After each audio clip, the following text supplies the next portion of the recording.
L'Algérie a vivement protesté contre la détention en France d'un agent consulaire accusé d'implication dans l'enlèvement il y a un an sur le sol français de l'influenceur algérien Amir Boukos, une affaire inadmissible selon Hadji au moment où le dialogue avec Paris vient de reprendre. 3 hommes dont l'un travaille dans un consulat d'Algérie en France ont été mis en examen vendredi à Paris pour arrestation, enlèvement, séquestration ou détention arbitraire suivie de libération avant le 7e jour en relation avec une entreprise terroriste selon le parquet national antiterroriste français. Dans une affaire concernant l'opposant au régime algérien Amir Boukos, influenceur nommé Amir DZ, les 3 hommes sont aussi poursuivis pour association de malfaiteurs terroristes criminels. Ils ont été placés en détention. Le ministère algérien des Affaires étrangères a tonné samedi soir contre ce nouveau développement inadmissible et inqualifiable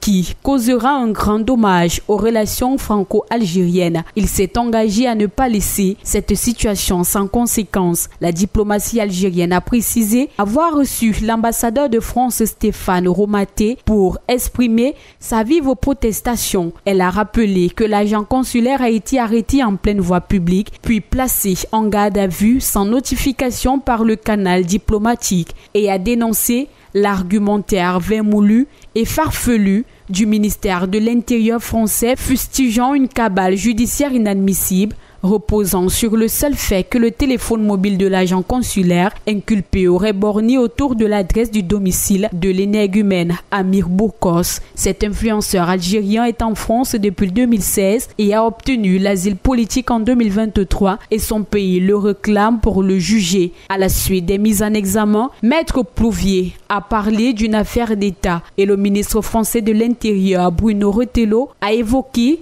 peut-être un acte d'ingérence étrangère.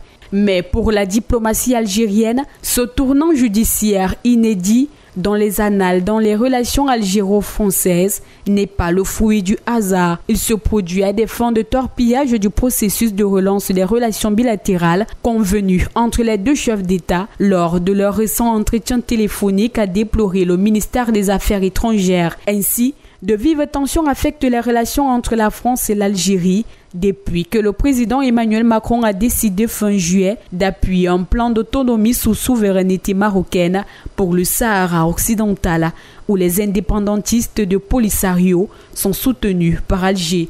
Elles se sont encore aggravées avec l'arrestation, l'incarcération et la condamnation fin mars à Alger à 5 ans de prison ferme de l'écrivain franco-algérien Boualem Sansal pour atteinte à l'intégralité du territoire. Emmanuel Macron s'était dit vendredi confiant dans la libération prochaine de l'auteur de 75 ans.